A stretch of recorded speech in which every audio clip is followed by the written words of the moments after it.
الحمد لله حمدا كثيرا طيبا مباركا فيه هو الأول هو الآخر هو الظاهر هو الباطن وهو بكل شيء عليم. فأعوذ بالله من الشيطان الرجيم. بسم الله الرحمن الرحيم. ثم لتسألن يومئذ عن النعيم. صدق الله مولانا العظيم وصدق رسوله النبي الكريم ونحن على ذلك لمن الشاهدين والشاكرين والحمد لله رب العالمين. رسول مکرم، نبی محترم، شفیع معظم حضرت محمد مصطفیٰ صلی اللہ تعالی علیہ وسلم کی بارگاہ بے کس پناہ میں درود و سلام عرض کیجیے.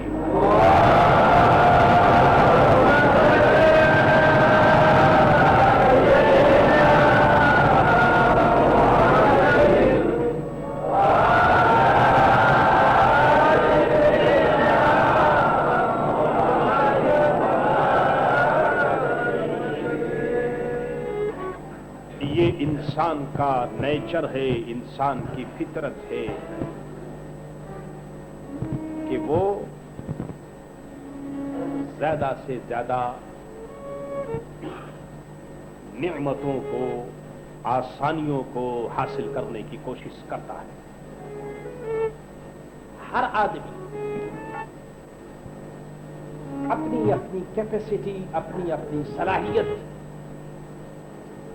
اور اپنی اپنی کوشش کے مطابق چاہتا ہے کہ زیادہ سے زیادہ نعمت، زیادہ سے زیادہ ساز و سامان اس کو مل جائے تاکہ وہ اس دنیا کی زندگی کو آرام اور اطمینان سے گزارے،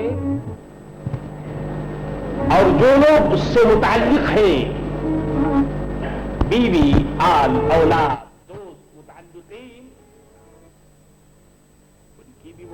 کر سکے. یہ ہر آدمی کا نیچر ہے. لیکن یہ عجیب بات ہے کہ مسلمان اس اسٹیج پر تو سوچتا ہے کہ اس کو یہ بھی مل جائے اور وہ بھی مل جائے، لیکن اس بات پر اس کی نظر کم جاتی ہے. اس بات کی طرف وہ توجہ نہیں کرتا کہ ایک مسلمان کی حیثیت سے قیامت کے دن اس دنیا کے ختم ہونے کے بعد جب وہ دوسری دنیا میں جائے گا،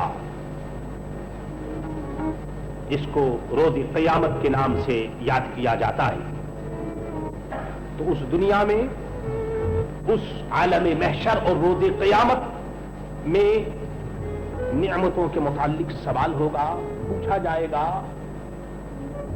اللہ تبارک و تعالیٰ کی بارگاہ میں سوال کیا جائے گا کہ اے بندے، تجھے یہ نعمت دی گئی، یہ نعمت دی گئی، یہ دیا گیا، وہ دیا گیا، اور یہ بتا کہ تجھے سب کچھ دیا گیا، تو نے میری نعمتوں کو لیا، میں نے تجھے کیا کیا نعمتیں دی، اب یہ بتا کہ تمام نعمتوں کو حاصل کرنے کے بعد تو نے میرا کیا حق ادا کیا. بتائیے اس وقت ہماری کیا پوزیشن ہوگی؟ ہر آدمی کو چاہیے کہ وہ اپنے گریبان میں منہ کو ڈال کر اور سوچے. یعنی یہ تو بہت آسان ہے کہ ہمارے ہاتھ میں لاکھ آ جائیں تو وہ بھی ہم پاکٹ میں رکھ لیں. ایک مکان کے بجائے 10 مکان اگر مل جائے تو وہ بھی ہمارے لیے کم ہے. بزنس کی دنیا میں ہم آگے بڑھتے چلے جائیں اور سب کچھ ہمیں مل جائے تو وہ بھی کم ہے. آج کے ترقی کی دوڑ میں انسان اسپیڈ اور اس اسپیڈ کے ساتھ آگے بڑھتا چلا جا رہا ہے، اور ہر شخص کی یہ کوشش ہے کہ زیادہ سے زیادہ ساز و سامان اس کے پاس ہو. ٹھیک ہے، ساز و سامان حاصل کیجئے، ضرور حاصل کیجئے، لیکن ایک مسلمان ہونے کی حیثیت سے اس حقیقت کو بالکل فراموش نہ کیجیے اور نہ بھولیے کہ جو نعمتیں خداوند تعالیٰ نے آپ کو عطا فرمائی ہے، ان نعمتوں کے متعلق آپ سے سوال بھی کیا جائے گا. اگر آپ اس سوال کے جواب کی پوزیشن میں آپ وہاں ہوئے اور آپ نے صحیح جواب دے دیا تو پھر خدا کی تمام نعمتیں آپ کو مبارک ہوں، اور نہیں تو پھر مجھے کہنے دیجیے ان لوگوں کے متعلق کہ جو میرے دوستو صبح کھاتے ہیں اور شام کا ان کے پاس کوئی پروگرام نہیں ہوتا، اور شام کو کھاتے ہیں تو صبح کا ان کے پاس کوئی پروگرام نہیں، رات کو یہاں زندگی گزار رہی اور سو گئے تو دوسرے دن کہاں سوئیں گے یہ انہیں نہیں معلوم۔ میرے دوستو وہ لوگ ہم سے بہت اچھے ہیں، کیوں؟ اس لیے کہ ان سے زیادہ سوال نہیں کیا جائے گا،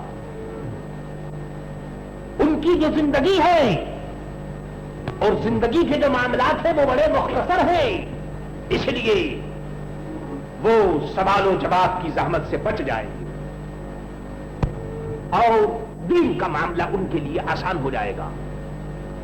لیکن وہ لوگ جو صبح سے شام تک زر و جواہرات میں اور مال و دولت میں کھیلتے رہتے، انہیں سوچنا چاہیے اور غور کرنا چاہیے اس آیت کریمہ کی روشنی میں کہ جب ان سے پوچھا جائے گا اور سوال کیا جائے گا تو اس وقت ان کا جواب کیا ہوگا۔ اللہ رب العزت کا ارشاد ہے، فرمایا جا رہا ہے ثم لتسألن یومئذ عن النعیم، پھر تم سوال کیا جاؤ گے اس وقت، اس دن قیامت کے دن نعمتوں کے متعلق۔ اور آپ جانتے ہیں کہ خدا کی نعمت کا اندازہ کون کر سکتا ہے؟ یہ ہمارے حساب و کتاب میں خدا کی نعمتیں نہیں آ سکتی، اتنی زیادہ ہیں وہ، ایک نہیں دو نہیں، اگر 8-10 لکھنے والے اگر ہم اپنے پاس رکھیں اور ان سے کہیں کہ تم خدا کی نعمتوں کو لکھو تو میرے دوستو وہ لکھ نہیں سکتے، کیوں کہ وَإِن تَعُدُّوا نِعْمَةَ اللَّهِ لَا تُحْصُوهَا، اللہ تبارک و تعالیٰ کی نعمتوں کا اندازہ کر ہی نہیں سکتے، اس کو شمار میں لایا نہیں جا سکتا۔ اور پھر یہ یاد رکھیے کہ بعض نعمتیں تو وہ ہیں کہ جن میں امیر غریب فقیر چھوٹے بڑے سبھی اس کے اندر ہیں۔ سرکار دو عالم صلی اللہ تعالی علیہ وسلم کی بصیرت افروز تشریح اور ایکسپلینیشن ہمارے سامنے موجود ہے۔ حضور صلی اللہ تعالی علیہ وسلم نے یہی سورت تلاوت فرمائی اور جب اس آیت پر پہنچے ثم لتسألن یومئذ عن النعیم، جب اس آیت پر پہنچے تو سرکار دو عالم صلی اللہ تعالی علیہ وسلم نے ارشاد فرمایا کہ اے لوگوں تم سے ٹھنڈے پانی کا سوال کیا جائے گا۔ آپ ذرا اندازہ کیجئے آج ہماری نظر میں ٹھنڈا پانی کا حاصل کر لینا اور ٹھنڈا پانی پی لینا یہ تو کوئی خاص بات ہے ہی نہیں۔ سرکار دو عالم صلی اللہ تعالی علیہ وسلم کی صحیح حدیث ہے کہ تم سے ٹھنڈے پانی کے متعلق سوال کیا جائے گا۔ اب یہ نعمت کس اسٹیج کی ہے اور اس نعمت کا کیا مقام ہے تو یہ ان سے پوچھئے میرے دوستوں کہ جن کو کبھی ٹھنڈا پانی نصیب نہیں ہوتا، گرم پانی بیچارے پیتے، اور پھر ان سے پوچھئے کہ جہاں پانی بھی مشکل سے ملتا ہے تو اب اللہ تبارک و تعالیٰ ایسی نعمت اس نے عطا فرمائی، اور پھر وہ نعمت کہ میرے دوستو اگر آدمی کو وقت پر نہ ملے تو آدمی دنیا میں رہ ہی نہیں سکتا۔ اگر پانی پیاس کی شدت میں اگر آدمی کو پانی نہ ملے تو پھر آپ جانتے پھر یہ اس قدر قیمتی ہے کہ اس کی قیمت کا اندازہ نہیں کر سکتے کہ اگر آدمی کے پاس سب کچھ ہو اور اگر پانی نہ ہو تو بتائیے وہ کیا کرے گا۔ حضور صلی اللہ تعالی علیہ وسلم کا ارشاد ہے کہ ٹھنڈے پانی کے متعلق تم سے سوال کیا جائے گا کہ تم نے خدا کی نعمت یعنی تمہیں ٹھنڈا پانی ملا، تمہاری پیاس بجھی، اب یہ بتاؤ کہ ٹھنڈا پانی پی کر اور اپنی پیاس کو بجھا کر تم نے خدا کا کتنا شکر ادا کیا۔ اللہ اللہ اندازہ کرتے چلیے. پھر سرکار دو عالم صلی اللہ تعالی علیہ وسلم کا یہ ارشاد بھی سنتے چلیے. حضور نے فرمایا اس مکان کے سائے کے متعلق، مکان کا شیڈ، مکان کا سایہ جس کے نیچے تم اس زندگی کو گزار رہے ہو، مکان کے سائے کے متعلق تم سے پوچھا جائے گا. یعنی یہ سوال کیا جائے گا کہ اے بندہ، تجھے عمدہ قسم کے مکانات دیے گئے، خوبصورت بلڈنگیں اور کوٹھیاں اور بنگلو، تجھے یہ نعمت ہم نے عطا فرمائی تاکہ تو اس کے نیچے رہ کر کے سردی اور گرمی سے بچے، اپنے آپ کو اور اپنی اولاد کو بچائے. اب یہ بتا کہ یہ نعمت تجھے دی گئی تو تو نے میرا کتنا شکر ادا کیا. ذرا اندازہ کرتے چلیے کہ مکانوں کے سائے کے متعلق سوال کیا جائے گا کہ مکان دیا گیا، اور پھر یہ بھی یاد رکھیے کہ اللہ تعالیٰ نے ہمیں مکان عطا فرمایا. تو میرے دوستو، جس طرح سے ایک دوسرے پر حق ہوا کرتا ہے، اسی طرح سے مکان کا بھی میرے دوستو رہنے والوں پر حق ہے. مکان کا حق یہ ہے کہ تم اس میں خدا کو یاد کرو، اللہ اللہ کرو، تمہارے گھروں دیواروں میں خدا کی حمد گونجے اور قرآن عظیم کی تلاوت ہو، تاکہ وہ زمین قیامت میں تمہاری گواہی دے سکے اور یہ کہہ سکے کہ یہ بندہ الہ العالمین دنیا میں تیرے کلام کی تلاوت کیا کرتا تھا. ارشاد فرمایا جا رہا ہے کہ مکان کے سائے کے متعلق بھی سوال کیا جائے گا. اور پھر ارشاد فرمایا کہ وہ کھانا جو تمہارے پیٹ کو بھرتا ہے، پیٹ بھر کھانا، اس کے متعلق بھی سوال ہوگا. بتائیے، آپ کو کھانا ملا، نعمت آپ کو دی گئی. آج کی دنیا میں ہم اپنے دسترخوانوں کا اندازہ کر سکتے ہیں؟ ہمارے دسترخوان بڑھتے چلے جا رہے ہیں. دسترخوان میں ایک نہیں، دو نہیں، جانے کتنی نعمتیں ہوتی ہیں. لیکن اے دسترخوان پر خدا کی نعمتوں کو کھانے والوں، اس کو فراموش مت کرو، اس کو مت بھولو کہ یہ نعمتیں جو آج ہم کھا رہے ہیں، ان نعمتوں کے متعلق بھی ہم سے پوچھا جائے گا اور سوال کیا جائے گا کہ تمہیں نعمتیں دی گئی، تمہیں کھانا اور پینا دیا گیا، تو پھر تم نے میرا کتنا نام لیا، کتنا شکر ادا کیا، میری کتنی عبادت کی. اور کھانا کھانے کے بعد تیرے اندر جو قوت پیدا ہوئی، جو زور پیدا ہوا، جو انرجی پیدا ہوئی، اس انرجی اور طاقت سے تم نے کیا کام دیا.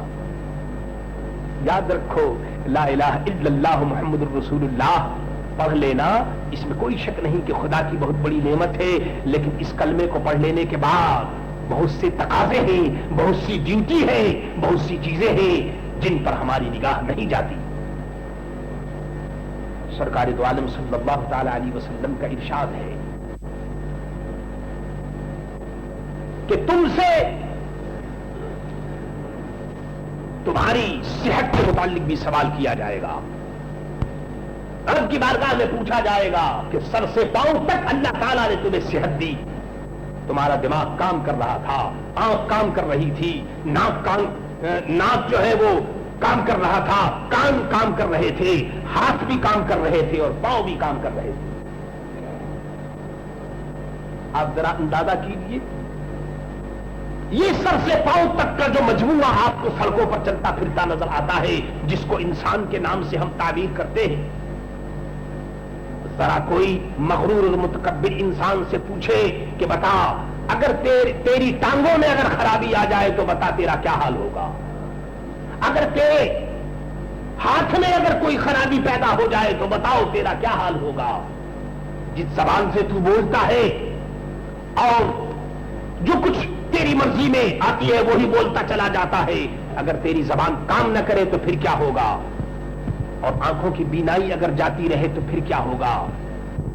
رب یہ پوچھے گا، رب کے سامنے سوال کیا جائے گا تمہاری صحت کے متعلق اور آقا کے متعلق کہ ہم نے تمہیں یہ صحت دی تھی، ہم نے تمہیں یہ آزادی دی تھی، بتاؤ تم نے ہماری دی ہوئی جو نعمت ہے اور صحت ہے تم نے اس کا استعمال کس طرح کیا؟ پوچھا جائے. اور یہ تو بالکل نیچرل ہے. آپ اپنے کسی ملازم کو آپ 200 روپے دے دیں تو آپ ایک ایک پیسے کا اس کا حساب لیں گے, ایک ایک سینٹ کا آپ حساب لیں گے. اللہ تعالیٰ کی نعمتیں ہمیں دی گئیں, پوچھا جائے گا کہ بتاؤ تم نے اپنی صحت سے کیا کام لیا.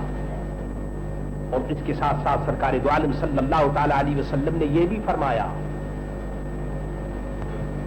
کہ لوگوں سے ان کی نیند کے متعلق, میٹھی نیند جو لوگ رات کو سو جاتے ہیں ان کے متعلق بھی سوال کیا جائے گا کہ بتاؤ ہم نے تمہیں نیند عطا فرمائی. ان لوگوں سے پوچھو جو بے چین ہیں, جن کو رات کو نیند نہیں آتی, نیند کے لیے کیا کیا وہ کرتے ہیں. ٹیبلٹس کھاتے ہیں, گولیاں کھاتے ہیں, انجیکشن لیتے ہیں تاکہ نیند آئے. انسان کو اگر نیند نہ آئے تو انسان ایک پاگل کی طرح ہوتا ہے, کیونکہ اگر انسان کے اندر نیند نہ آئے خدا نہ خواستہ تو پھر انسان کی صحت بھی خراب ہوگی, دل و دماغ پر بھی اثر ہوگا. پوچھا جائے گا کہ ہم نے تمہیں یہ نیند عطا فرمائی, تم نے اس سے کیا کام لیا. بزرگوں, بھائیوں اور بہنوں, حدیث پیش کر رہا ہوں سرکار دو عالم صلی اللہ تعالی علیہ وسلم کی. اور یہ تو مختصر سی باتیں ہیں جو میں نے نعمت کے سلسلے میں پیش کی ہے, اور ان باتوں کا اور خدا کی نعمتوں کا احاطہ تو ہو ہی نہیں سکتا. کون بیان کر سکتا ہے کہ خدا بند تعالیٰ نے کتنی نعمتیں عطا فرمائی. اب آپ بتائیے ان چیزوں میں امیر, غریب, فقیر سبھی برابر ہیں, سب پر خدا کی نعمت ہے. کوئی بھی ایسا نہیں جو یہ کہہ سکے جی ہمارے ساتھ یہ نعمت نہیں ہے, سب کے ساتھ ہے.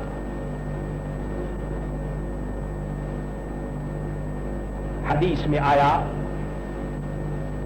کہ صحابہ کی جماعت میں بعض صحابی نے عرض کیا کہ یا رسول اللہ صلی اللہ تعالی علیہ وسلم, حضور ہمیں جو کی روٹی ملتی ہے مگر وہ بھی آدھا پیٹ,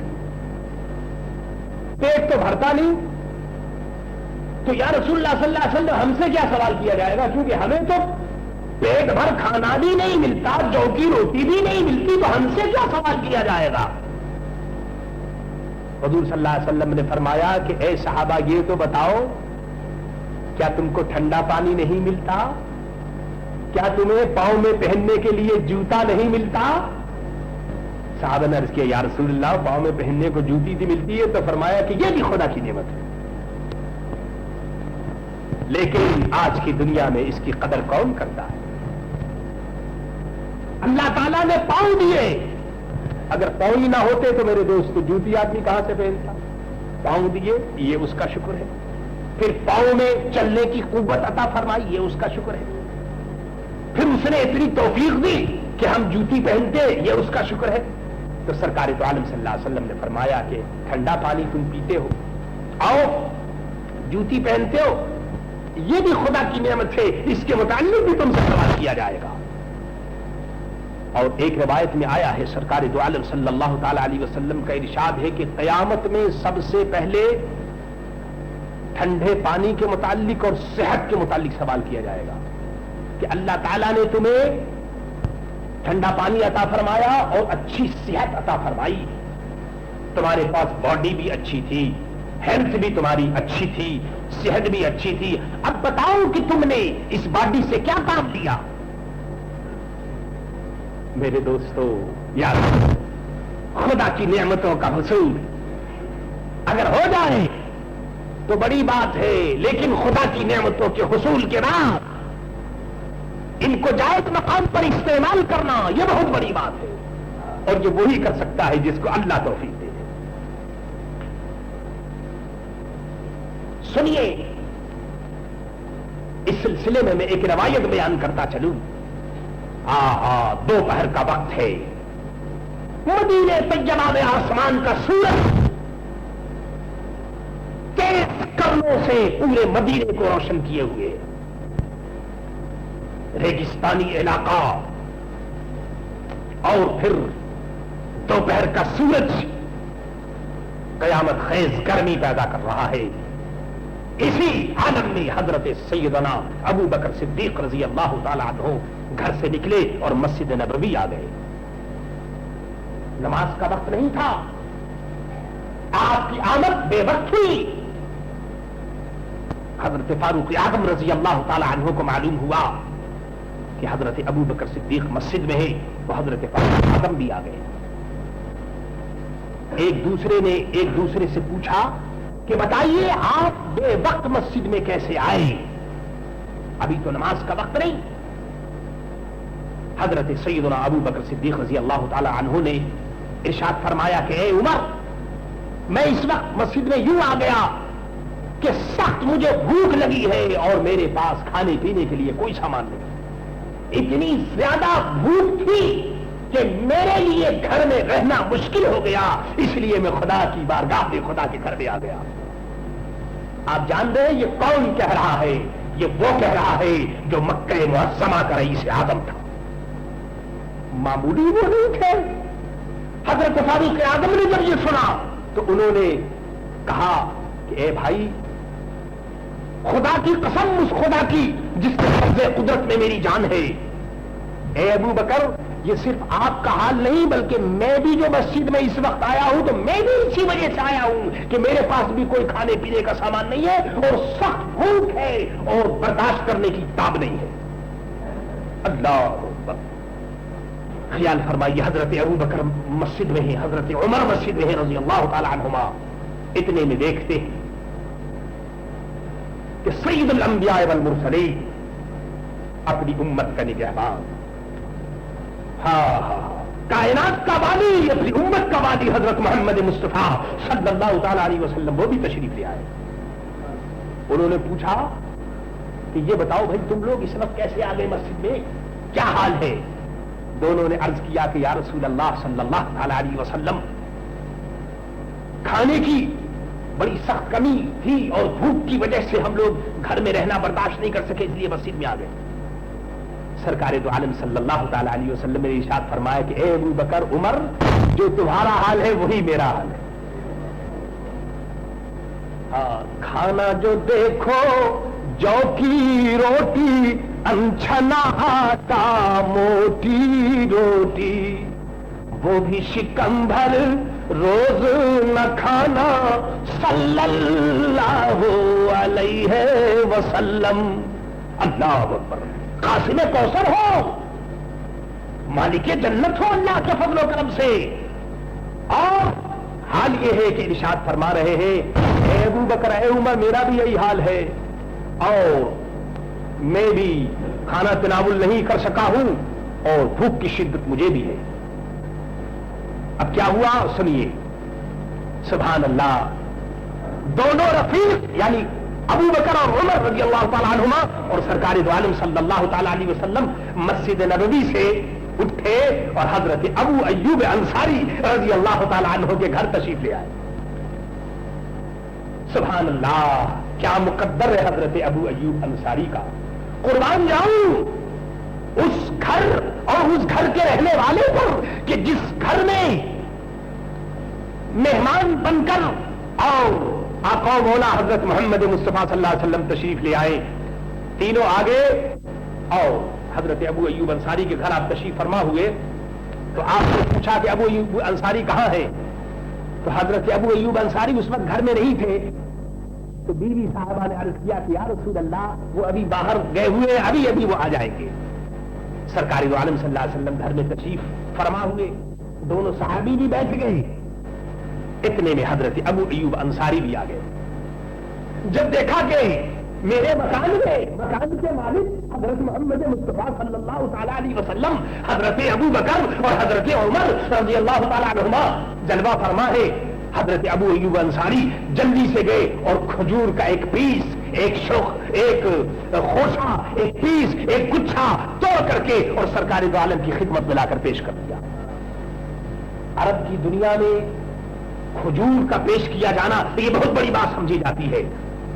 سرکار دو عالم صلی اللہ تعالی علیہ وسلم نے ان کھجوروں کو دیکھا اور فرمایا کہ بھائی تم سبھی توڑ کر لے آئے. ارے اس میں جو پکی کھجوریں ہیں وہ توڑ کر لاتے, پکی تم کچھ کچی بھی لے آئے اور کچھ خشک بھی لے آئے. تو حضرت ابو ایوب انصاری نے عرض کیا کہ یا رسول اللہ میں ہر قسم کی کھجوریں اس لیے میں خدمت میں پیش کر رہا ہوں تاکہ حضور کا دل جس کھجور کو چاہے وہی حضور کھا لے. اس میں کچی بھی ہے, کچھ پکی بھی ہے, کچھ خشک بھی ہے, کچھ تر بھی ہے. حضور ملاحظہ فرمائیے اور تناول فرمائیے. ادھر تو حضور کھجور ملاحظہ فرمانے لگے اور کھانے لگے, اور اتنے میں حضرت ابو ایوب انصاری نے یہ کیا کہ بکری کا ایک بچہ تھا, اسے جلدی سے ذبح کیا اور ذبح کر کے گوشت کو کچھ بھونا اور کچھ پکایا اور وہ سب سرکار دو عالم حضرت محمد مصطفیٰ صلی اللہ تعالی علیہ وسلم کی خدمت میں پیش کر. سبحان اللہ, مہمان ہو تو ایسا اور میزبان ہو تو ایسا. سرکار دو عالم صلی اللہ علیہ وسلم نے فرمایا اے ابو ایوب انصاری یہ تھوڑا سا گوشت ہے, اس کو حضرت فاطمہ کے گھر پہنچا دو, کیونکہ حضرت فاطمہ کو بھی کئی دن ہو گئے اس قسم کی کوئی نعمت نہیں ملی ہے, تھوڑا سا گوشت حضرت فاطمہ کو دے دو.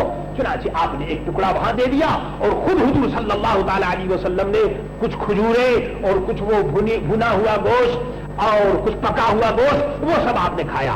اب سنیے, کھانا کھانے کے بعد سرکار دو عالم صلی اللہ علیہ وسلم نے صحابہ سے فرمایا کہ اے صحابہ یہ جو خدا نے نعمت ہمیں عطا فرمائی, یاد رکھو ان نعمتوں کے متعلق بھی قیامت میں سوال کیا جائے گا. یہ حضور کہہ رہے تھے اور حضور کی آنکھوں میں آنسو تھے. صحابہ نے دیکھا کہ اللہ اکبر, اتنی بھوک کے بعد یہ جو نعمت ملی ہے اس کے متعلق بھی سوال کیا جائے گا. حضور نے فرمایا ہاں اس کے متعلق بھی سوال کیا جائے گا.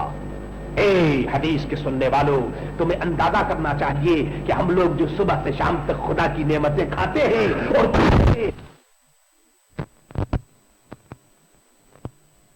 حدیث کے سننے والوں تمہیں اندازہ کرنا چاہیے کہ ہم لوگ جو صبح سے شام تک خدا کی نعمتیں کھاتے ہیں اور پیتے ہیں, ہمیں سوچنا چاہیے کہ خدا بند تعالیٰ کی بارگاہ میں جب ہم سے سوال کیا جائے گا تو اس وقت ہماری پوزیشن کیا ہوگی. وما علینا الا البلاغ المبین.